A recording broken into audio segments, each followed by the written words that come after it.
Welcome back to episode 3, 2024 Pro Mindset Training Camp. We've had 2 episodes. This is our third one about NFL training camps. Today we're going to talk about the mental challenges of training camp, plus a couple other things. I'm going to start out by first going on energy. One of the most important things for players during training camp is to manage their energy.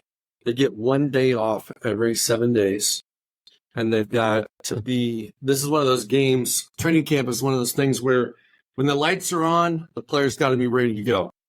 And when the lights are off, he's got to be resting off his feet, taking mental breaks, taking naps, learning his playbook, staying in touch with his loved ones, all those type of things. But it's like the priority has to be on energy management so that a player can show up with a hop in his step, be able to flash, go full speed. Basically, it's a tryout every single practice. Every day is a tryout. You know, if you're Aaron Rodgers, you're not trying out. You're trying to perfect your trade. You're trying to be more connected with the receivers, with the Jets. But for most players, it's impress time. It's impress time.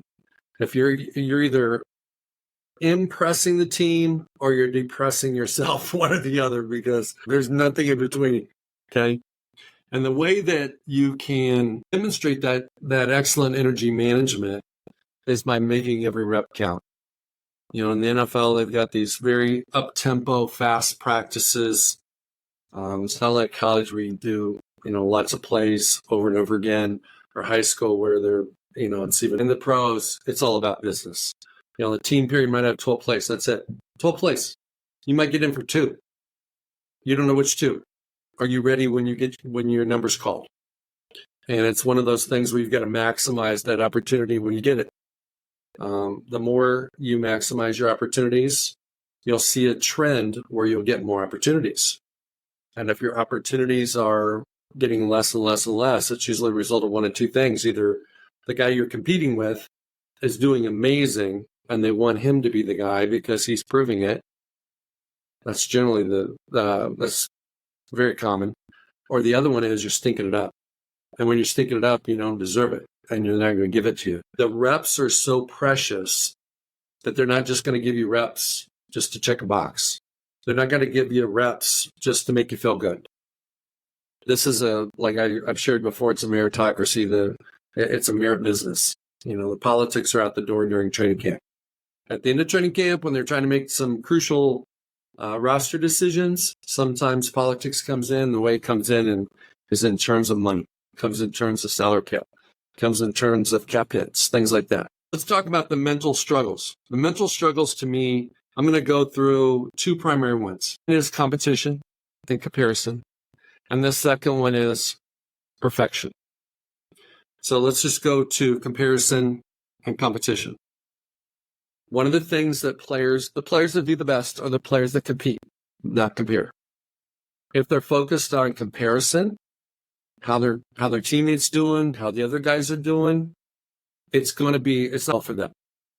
Your focus as a player has to be on competing, being your best. So the objective here, and the same thing with perfection, it's not about being perfect. It's about being your best and giving it your best and giving 100% effort and responding to adversity however best you can.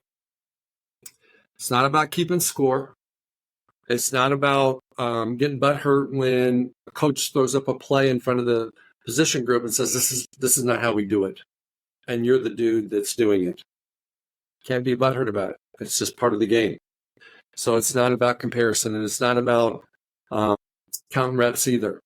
If you're a young player and you got 2 reps and another guy got 4, you automatically think he's ahead of you. He may be. He may not be. It's more about how do you execute? How do you perform? What kind of impact do you make on the field when you do get your reps compared to how many reps you get? Sometimes teams will bring a young player along by limiting his reps. They do that with injured players a lot. So it's not about how many, it's about how well. And then with respect to perfection, this is a head game for players. And it shows up all the time. It doesn't show up just in practice. It shows up when they're got their head on the pillow or just crash at night.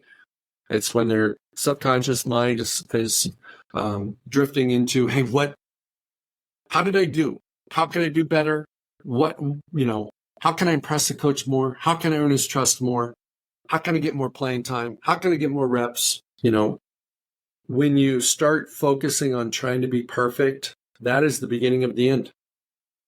Tom Brady's thrown more incompletions than any quarterback in the history of the game in professional sports. There's not been a professional football player who's thrown more incompletions than Tom Brady, and yet he's considered the best. So it's not about perfection. It's about improvement. It's about getting better 1% every day, not making the same mistakes every day. When the coaches yell at you and correcting you on something, make sure that the next day and the next practice and the next week and the next month, he doesn't have to do that again. But he will continue to coach you, critique you, yell at you, coach you. It's going to be something. It's going to be in something else. And when he instructs you on that particular issue, make sure that, again, he's not doing it the next day and the next week and so on and so forth. So perfection is an identity killer.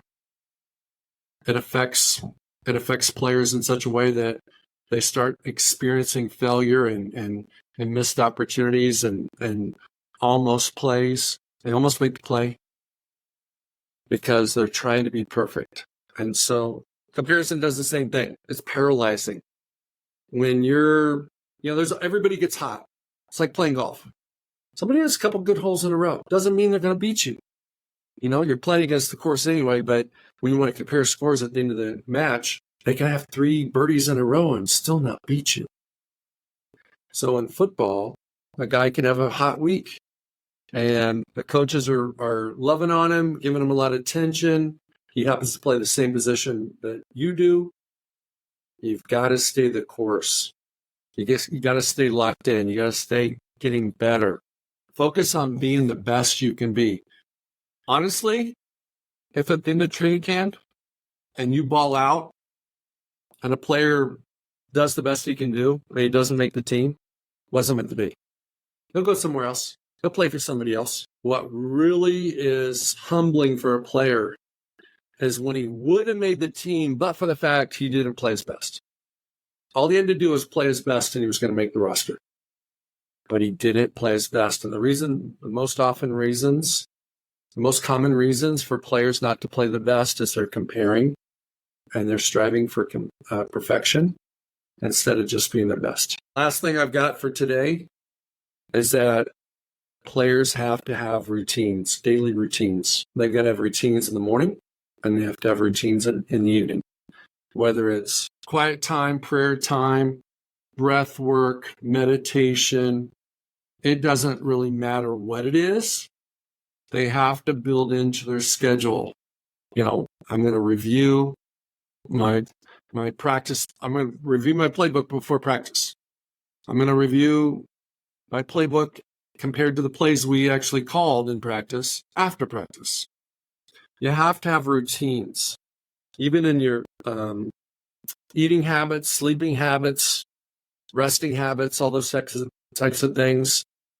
Players that do the best have systems and habits and routines. I want to thank you for listening to Pro Mindset episode number 3 on training camp. Join me for episode number 4, soon to be coming out. And check out again Pro Mindset book on craigdomann.com. Thank you for joining in on Pro Mindset Podcast. Hey, it's Craig Domann, the host of Pro Mindset Podcast. I want to thank you for listening or watching today's show.